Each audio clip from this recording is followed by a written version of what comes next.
Hello everybody, happy April. So you may know I've been living under a rock for the last 3 months. I've been buried in tax season, and so this seemed like a great opportunity to take a tour through Washington State's agency websites and see what has been new in the last quarter. There may be some things that are interesting to you, whether you're a business owner or an individual. So let's take a look and see what we can find. So the first agency up is Washington State's Working Families Tax Credit. They provide refunds for low-income families, generally families. There is some available if you are low income without kids, but the income limit is very low. If you qualified for the federal Earned Income Credit, you qualify for the state one as well. Not much new here other than they have an alert that they have released some refunds that were supposed to be direct deposit as a refund check. So be on the lookout if you applied for that, haven't received your refund, it may be coming in the mail. Washington Employment Security Department, if we click their important updates and alerts, there's not much there.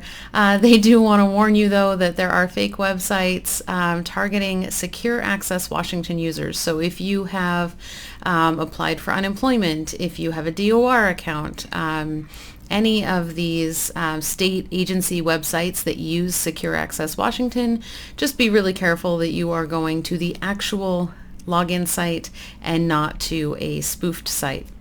Just be careful. Go directly to the state agency when you need to get there. Always good advice anyway. Labor and Industries, anything new there? They always post news releases about businesses that are not doing things the right way. So citations being issued to various companies, and it looks like that's about it from L&I. Washington Paid Family Medical Leave, they haven't added anything to their news releases page since 2020, but the premiums did go up January 1st. So just to be aware of that. Also, if you haven't really thought much about it and you're self-employed, there is an annual opportunity to opt in. So definitely look into that if it's something that you would like to get a benefit for later.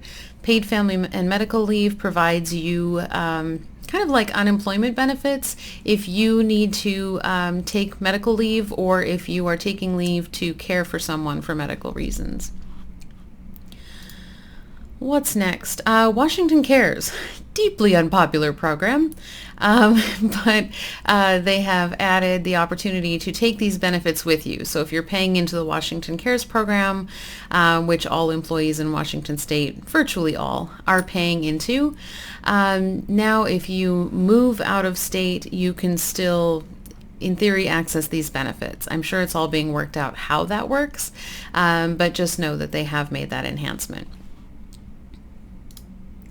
The capital gains tax. Instead of being assessed on anyone with gains over $250,000, it's now assessed on gains over $262,000, so that went up a little bit. This filing is due April 15th, the same as the federal tax filing. So if you had capital gains in that realm, make sure that that gets filed.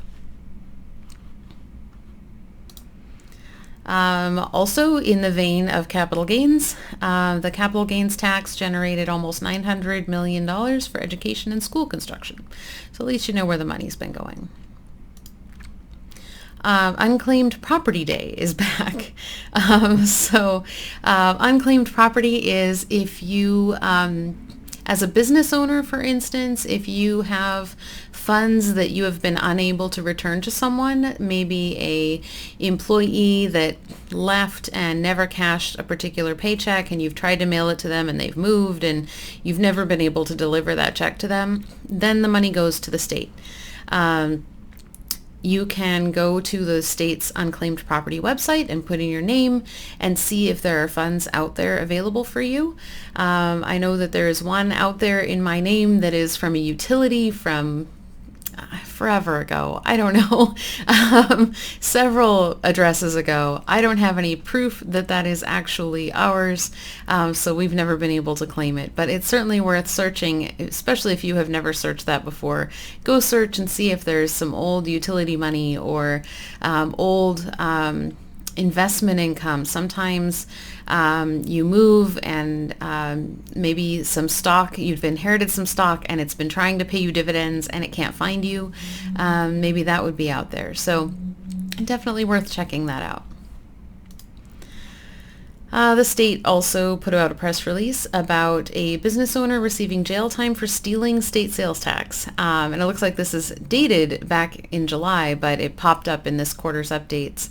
I just left it in here to mention again that sales tax is not something to mess with. Those funds, if you are collecting sales tax on something in your business, on sales in your business, those funds are not yours. They belong to the state, and the state gets very upset if you spend the money and don't remit it. Washington State's What's New page is always very full, but I thought I would just do a quick skim through. April 1st, sales tax rates went up for a number of places. Not really much here in the greater Seattle area, although City of Issaquah did go up, Friday Harbor. Most are in other areas, Port Townsend, Moses Lake, Renton, Thurston County, and then there were a few others January 1st. So if you collect sales tax, always a good idea to have on your calendar to go check once a quarter and make sure that your rates that you're using are up to date. If you're using QuickBooks Online and you have it automatically calculating the sales tax, it should be looking up with real-time address information, so you should be fine. I think that is everything for today. Hopefully there was something in here that was interesting to you. I know there were some things in here that were interesting to me. I hope you have a wonderful week. As always, like the video, subscribe if you haven't. Let me know if you have suggestions for other things we should chat about, and if you had any questions on the things we looked at today. I'll put some of the links down below.